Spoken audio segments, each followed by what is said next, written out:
بسم اللہ الرحمن الرحیم۔ السلام علیکم۔ بانو قدسیہ کہتی ہیں یہ تیسرے پیریڈ کا واقعہ ہے۔ ایم اے کی ساری کلاس حاضر تھی، لڑکیاں ہم سے اگلی قطار میں بیٹھی تھیں۔ ان چولستانی ہرنیوں میں وہ سب سے آخری تھی۔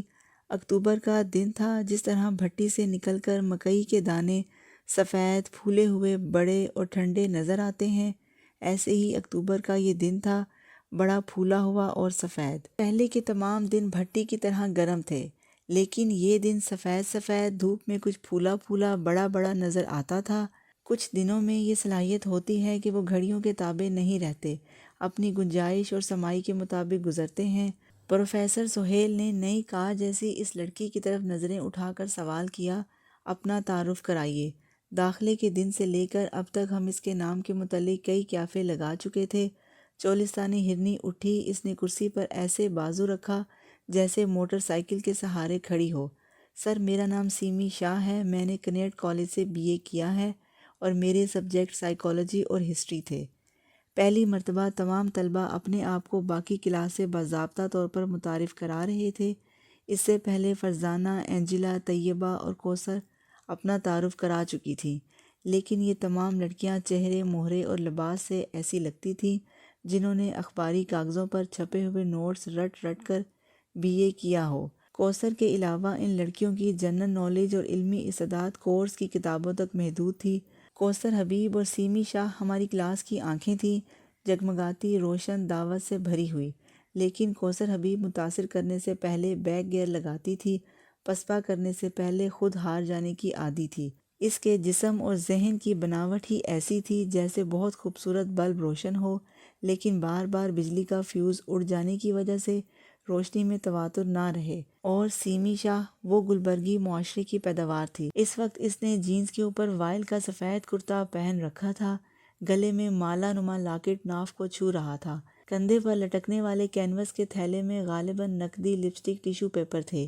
ایک ایسی ڈائری تھی جس میں کئی فون نمبر اور برتھ ڈے کے دن درج تھے۔ ایک دو ایسے قیمتی پین بھی شاید موجود ہوں گے جن میں سیاہی نہ ہونے کی وجہ سے وہ بال پوائنٹ مانگ کر لکھا کرتی تھی۔ اس کے سیاہ بالوں پر سرخ رنگ غالب تھا۔ اکتوبر کے سفید دن کی روشنی میں اس کے بال آگ پکڑنے ہی والے تھے۔ وہ بالکل میرے سامنے تھی اور اگر میں چاہتا تو اس کے کندھوں پر سلیقے سے جمے ہوئے بالوں کو چھو سکتا تھا، لیکن میں خوفزدہ ہو گیا۔ بھری پستول سے کبھی میں اس طرح خائف نہیں ہوا۔ لڑکوں کی قطار میں پہلا لڑکا آفتاب تھا۔ جب سیمی شاہ اپنا تعارف کروا چکی تو آفتاب اٹھا، امریکی فلموں کا چڑھتا سورج آہستہ آہستہ موسیقی اور لے کے ساتھ روشن کرتا ہوا، گرمی پھیلاتا ہوا۔ اس $6 ملین مین نے بھاری آواز میں کہا، میرا نام آفتاب بٹ ہے، میں اسی کالج کا ہی اولڈ اسٹوڈنٹ ہوں، آپ مجھے خوب جانتے ہیں سر۔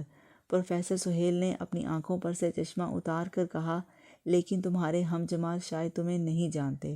آفتاب نے پہلے لڑکیوں کی قطار پر کرنیں ڈالیں، پھر ڈسک پھینکنے والوں کی طرح تھوڑا پاؤں پر گھوما اور لڑکوں کو مخاطب کر کے بولا، پچھلے سال میں یونین کا صدر تھا، بی اے میں میرے سبجیکٹ سائیکالوجی اور سوشیالوجی تھے۔ میں اگر خود پسندی اور فلموں کا شوقین نہ ہوتا تو شاید بی اے میں ٹاپ کرتا، لیکن مجھے فرسٹ نہ آنے کا کچھ خاص افسوس بھی نہیں، کیونکہ جو لڑکی پنجاب میں فرسٹ آئی ہے وہ مجھ سے نوٹس لے کر پڑھتی رہی ہے۔ ویسے میری ریپوٹیشن والدین کے خوف اور اللہ کے فضل سے اچھی ہے۔ ساری کلاس ہنس دی۔ لڑکوں میں سے کسی دل جلے نے نعرہ لگایا، میاں مٹھو، میاں مٹھو۔ تعارف جاری رہا۔ 5 لڑکیاں اور 15 لڑکے جب تعارف کروا چکے تو فضا، حالات، زندگی اور ناموں سے بوجھل ہو چکی تھی۔ شاید اس کے بعد کلاس ختم ہو جاتی اور جمائیاں شروع ہوتیں، لیکن اس کے بعد ڈاکٹر سہیل نے میز پر سے چاک اٹھایا، بلیک بورڈ پر ایک بڑا سا سر، بڑی بڑی مونچھیں، چھوٹے دھڑ اور بڑے بڑے بوٹوں والا ایک کامک فگر بنایا، پھر اس کی آنکھوں پر چوکور فریم کی اینک پہنائی، فریاد کے انداز میں پھیلے ہوئے بازو کھینچے اور نیچے لکھا، اٹس می ڈاکٹر سہیل، میں آپ کو سوشیالوجی پڑھاؤں گا۔ بلیک بورڈ پر تصویر بنانے والا پروفیسر ہم سے بمشکل 5-6 سال بڑا تھا، لیکن کہیں اس کے پاس ایک ایسا ہنٹر موجود تھا جو شیروں کو سدھارنے والے استعمال کرتے ہیں۔ اسے کبھی کورس پڑھانا نہ آیا، لیکن وہ ذہنوں کے کراٹے کھیلنا جانتا تھا۔ نظریات کی کشتی کرانا اس کا محبوب مشغلہ تھا۔ اپنے شاگردوں کی کھوپڑیاں کھولنا اور خالی پا کر انہیں جوں کی توں بند کر دینا، اسے جی سے پسند تھا۔ سلی ہوئی زبانیں آزاد کرا کے طوطے کی طرح باتیں کرانا اور ریڈیو کی مسلسل زبان بولنے والوں کو چپ کرانے کا فن بھی صرف اسے آتا تھا۔ خوب آزادی برتتا اور ہر طرح کی آزادی دیتا۔ کوئی بات کبھی اسے شوق نہ کر سکی۔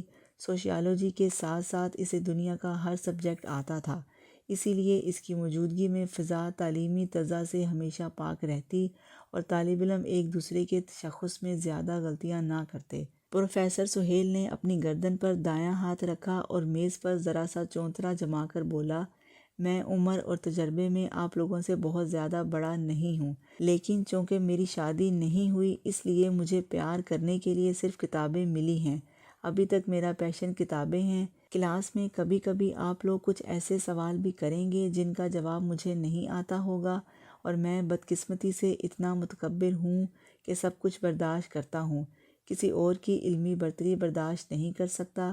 اس لیے آئی وارن یو، جب تک آپ میری کلاس میں رہیں ہمیشہ مجھے گرو سمجھیں، میرے علم کو زیادہ مانیں۔ کبھی کبھی یہ بالکل سطحی ہوگا، آپ خود بات کی تہ کو بہتر سمجھتے ہوں گے، لیکن مجھے اس بات کا احساس دلا کر آپ کو نقصان ہوگا۔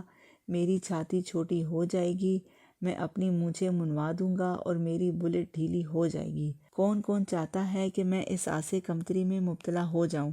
ہاتھ اٹھائیے۔ سوائے آفتاب کے کسی نے ہاتھ نہ اٹھایا۔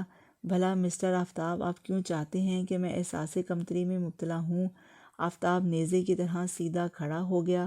سر، اس لیے کہ آپ پہلے سے احساس کمتری میں مبتلا ہیں، صرف ہمارے چاہنے سے کچھ نہیں ہوتا۔ کہکہوں میں سب سے اونچا کہکہ پروفیسر سہیل کا تھا۔ اب کمرے میں تسلیس بن گئی۔ لڑکیوں کی قطار کے آخر میں سیمی شاہ، لڑکوں کی ٹکڑی کے سر پر آفتاب بٹ اور ان دونوں کے نقطہ اتصال پر پروفیسر سہیل۔ گفتگو ان تینوں کے درمیان جاندار سرکٹ کی طرح چلنے لگی۔ ہنسی کے ختم ہونے پر پروفیسر سہیل پھر گویا ہوا، میرے پاس فی الحال موٹر سائیکل ہے، کسی لڑکے کو ضروری کام ہو تو وہ مجھ سے چابی مانگ سکتا ہے، لیکن جو وعدے کے مطابق موٹر سائیکل واپس نہیں کرے گا وہ دوبارہ اپنے اس حق کو استعمال نہیں کر سکتا۔ اگر کوئی لڑکی بس اسٹاپ پر کھڑی ہو اور ہاتھ دے کر مجھے روکے میں اسے لفٹ دوں گا، لیکن اگر وہ مجھے موٹر سائیکل موڑنے کو کہے گی تو میں اسے اتار دوں گا۔ اب آپ سب مجھے بتا سکتے ہیں کہ آپ کے پاس کیا کچھ ہے جو آپ دوسروں کے ساتھ شیئر کر سکتے ہیں اور کس حد تک؟ پین، ایک طرف سے آواز آئی، سائیکل کبھی کبھی، ٹیشو پیپر ہمیشہ، نوٹس امتحان کے بعد، لپسٹک سیمی شاہ بولی، فلائنگ کس آفتاب نے جواب دیا۔ گڈ، ویری گڈ، مجھے پتہ چلا کہ ہماری سوشیالوجی کی کلاس کا GNP کافی ہے اور ہم اس پر اعتماد کر کے آسانی سے آگے چل سکتے ہیں۔ بائی دا وے، کیا آپ لوگ کچھ سمجھتے ہیں کہ فرد اور معاشرے کا آپس میں کیا رشتہ ہے؟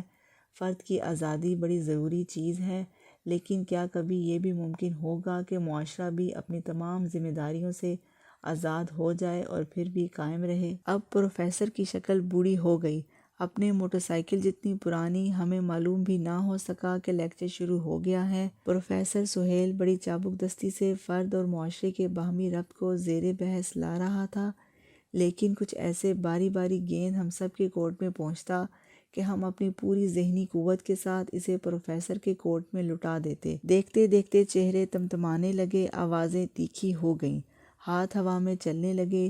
لڑکیاں جو نمازیں نیت کر بیٹھی ہوئی تھیں سوئے کے ساتھ برف توڑتی نظر آنے لگیں۔ بات فرد اور معاشرے سے ہو کر اب دور جا نکلی تھی اور ہم Sweden, Thailand, Mexico, Uganda کے مختلف معاشروں کا تقابل کرتے کرتے کبھی فرد کی محرومی کے متعلق سوچ رہے تھے اور کبھی معاشرے کی بیچارگی پر افسوس کر رہے تھے۔ پھر سیمی شاہ اٹھی اور بولی،